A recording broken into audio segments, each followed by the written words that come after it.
11 నెలల కాలంలో కూటమి ప్రభుత్వం అంతా డైవర్షన్ పాలిటిక్స్ తప్ప వేరే లేనే లేదు. ఏదైనా స్కామ్ కానీ ఇంకొకటి కానీ బట్టబయలవుతూనే దాన్ని కప్పిపుచ్చుకునే దానికి ఇంకొకటి ఏది లేనిది కూడా సృష్టించి అవి చేసే కార్యక్రమం జరుగుతున్న పరిస్థితి మనందరికీ కూడా బాగా తెలిసిన విషయమే. సో దాంట్లో భాగంగానే గత 4-5 రోజులుగా వైజాగ్లో ఉర్సా క్లస్టర్స్ ప్రైవేట్ లిమిటెడ్ కంపెనీకి సంబంధించి అసలు దానికి అడ్రస్ లేదు, ఏమాత్రం అనుభవం లేదు, దాని డైరెక్టర్స్కు అనుభవం లేదు, ఆ కంపెనీకి అనుభవం లేదు. 60 ఎకరాలు కట్టబెట్టే కార్యక్రమం జరుగుతోంది. ఐటీ పార్కులో 3 ఎకరాల 50 సెంట్లు కాపులుప్పాడ అనే ప్రాంతానికి సంబంధించి అక్కడ డేటా సెంటర్ పేరుతోటి దాన్ని దారాదత్తం చేసే కార్యక్రమం చేయడం జరిగింది. దాదాపు 3,200 కోట్ల రూపాయల విలువైన భూమిని ఒక అడ్రస్ లేని కంపెనీకి, ఒక షెల్ కంపెనీకి, టీడీపీ పెద్దలకు సంబంధించి ఒక బినామీ కంపెనీకి ఇవ్వడం, అది మళ్ళీ వాళ్ళ లంచాలు కమిషన్లకు చేసినారో లేకపోతే ఆ భూమిని వాళ్ళు తీసుకోవడం కోసం చేసినారో తెలియదు. కానీ చంద్రబాబు కానీ మిగతా పెద్దలు కానీ చేయడం అది బాగా ట్రోల్ అయిన పరిస్థితి మనం చూసాం. దాన్ని కప్పిపుచ్చుకునేదానికి లేని స్కామ్ వైఎస్ఆర్ కాంగ్రెస్ పార్టీ టైంలో మద్యం కుంభకోణం జరిగింది అని చెప్పేసి దాన్ని బయటికి తీసే కార్యక్రమం చేయడం జరిగింది.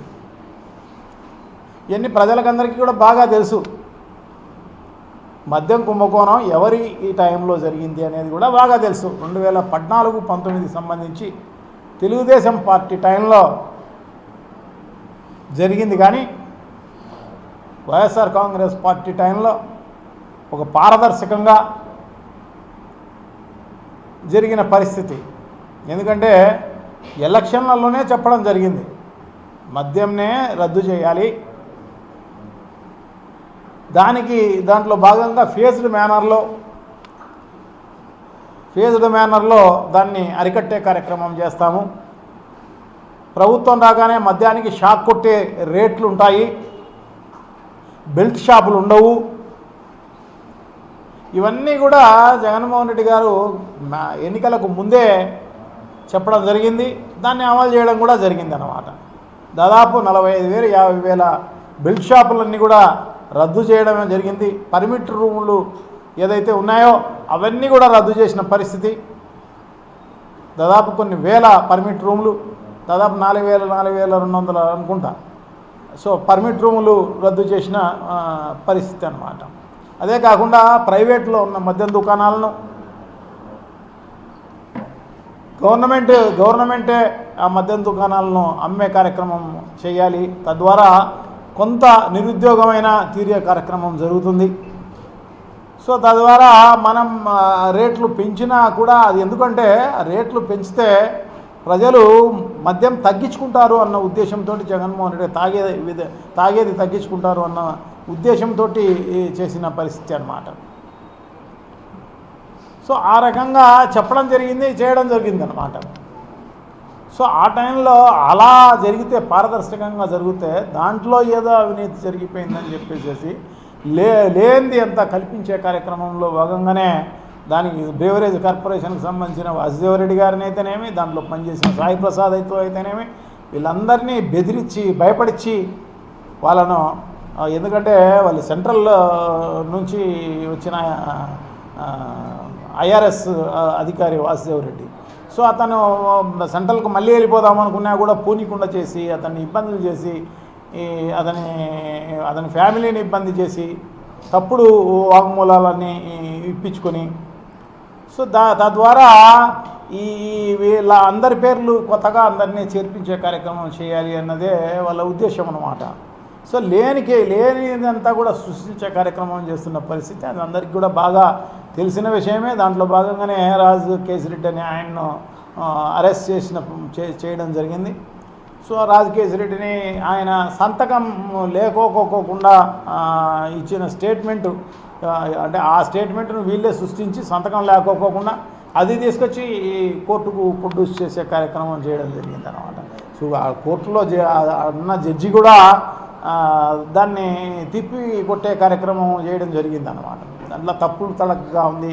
అసలు ఏంది ఇది కేసు, అసలు లేనిది కేసును తీసుకొచ్చినారన్న ఉద్దేశంతో అడిగిన పరిస్థితి అక్కడ కనపడుతోంది అన్నమాట. సో ఇవన్నీ కూడా ఎందుకంటే ఆ ఉషా కంపెనీకి 3,200 కోట్లు ఆ పేరుతోటి తెలుగుదేశం పార్టీ పెద్దలు దోచుకునే కార్యక్రమంలో భాగంగా చేసిన దానికి డైవర్షన్ పాలిటిక్స్ తోటి ఈ రకంగా చేసే కార్యక్రమం చేస్తున్న పరిస్థితి అన్నమాట. అంతకుముందంతా కూడా చంద్రబాబు నాయుడు గారి టైంలో మద్యం కుంభకోణం జరిగింది.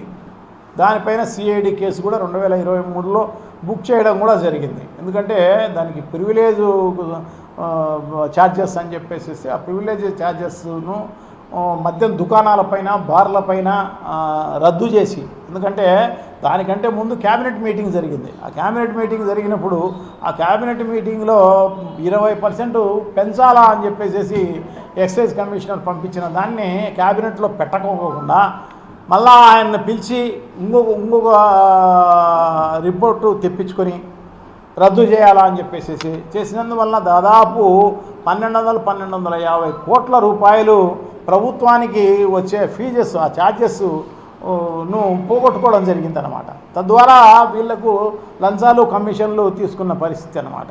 సో ఇదే కాకుండా ఎంఆర్పీల పైన 20% ఎక్సెస్ చేసి అవన్నీ కూడా మన కాగ్ రిపోర్ట్లోనే అవన్నీ కూడా ఉన్నాయన్నమాట. ఎవరో చెప్పింది ఏం కాదు, ఎవరో ఆరోపణ చేసేది కూడా కాదు. ఇవన్నీ కూడా కంట్రోలర్ ఆడిటర్ సంబంధించిన కాగ్ రిపోర్ట్లోనే ఉందన్నమాట. ఎందుకంటే అది ఆడిటింగ్ కేంద్ర ప్రభుత్వం ఆడిటింగ్ చేస్తుంది అన్నమాట. సో ఆ రిపోర్ట్లోనే ఉంది. దానికి సంబంధించి 20% ఎక్సెస్ వసూలు చేసుకునే దానికి 20% ఎంఆర్పి పైన ఈ ఎవరైతే ఈ ప్రైవేటు అంటే ఈ బ్రాందీలు తయారు చేసే కంపెనీలు ఉన్నాయో ఆ కంపెనీల నుంచి 20% ఎక్సెస్ వసూలు చేసుకునే దానికి వాళ్ళకి పర్మిషన్ ఇచ్చినందువల్ల దాదాపు 25 వేల కోట్ల రూపాయలు అది వీళ్ళు ఈ కుంభకోణం చేసి దిగమింగడం జరిగిందనమాట. సో ఇవన్నీ కూడా కాగ్ రిపోర్ట్లోనే ఉంది. కాగ్ రిపోర్ట్లో ఉంది కాబట్టే సిఐడి ఆ రోజు కేసు బుక్ చేయడం జరిగింది. అప్పుడున్న ఎక్సైజ్ కమిషనర్ పైన, మినిస్టర్ కొల్లు రవీంద్ర పైన, A3గా చంద్రబాబు నాయుడు గారి పైన కేసు పెట్టడం జరిగింది 2023లో. సో మళ్ళీ ప్రభుత్వం మారింది. ఆ కేసు మరి ఏమైందో తెలియదు మరి. సో ఆ కేసు ఉన్నది ఆ కుంభకోణం జరిగింది టీడీపీ టైంలో జరిగింది తప్ప పారదర్శకంగా జరిగిన పరిస్థితి అన్నమాట. ఎందుకంటే ఈ బెల్ట్ షాపులు లేకుండా దాని సేల్స్ కూడా పూర్తిగా తగ్గించేయాలన్న ఉద్దేశంతో జగన్మోహన్ రెడ్డి గారి పరిపాలనలో చేసిన పరిస్థితి అన్నమాట. సేల్సే తగ్గించాలని. సేల్స్ తగ్గించాలా అంటే ఎవరు లంచాలు ఇస్తారు? పర్మిట్ రూములు రద్దు చేస్తామంటే ఎవరు లంచాలు ఇస్తారు? అలాగే బెల్ట్ షాపులు రద్దు చేస్తామంటే ఎవరు లంచాలు ఇస్తారు? ప్రైవేటు నుంచి ప్రభుత్వ దుకాణాలు పెడతా అంటే ఎవరు లంచాలు ఇస్తారు?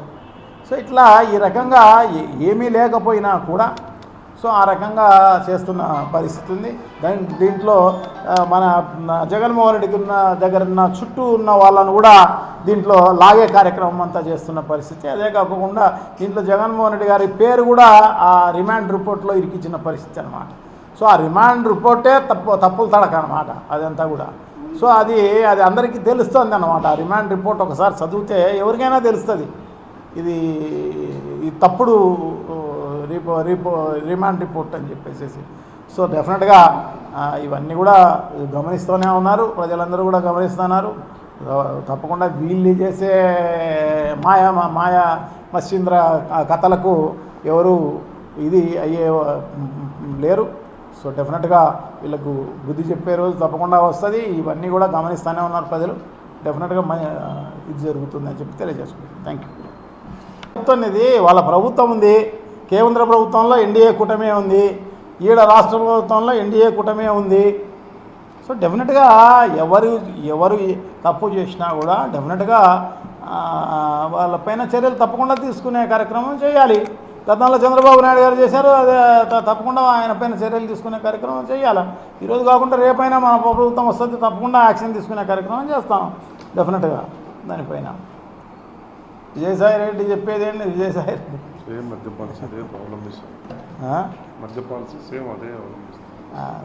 సేమ్ మద్యం పాలసీ అప్పుడు ఏదుందో అదే అమలు చేసే కార్యక్రమం జరిగిందనమాట. గతంలో 2014-19లో ఏం జరిగిందో అదే దాన్ని కొనసాగించే కార్యక్రమం చేయడం జరిగింది. దాంట్లో ఇంకా మద్యం తగ్గించే కార్యక్రమం అంతా కూడా చేయడం జరిగిందనమాట. దానివల్ల ప్రజలకు మేలు చేయాలనేది జగన్మోహన్ రెడ్డి గారి ఉద్దేశం.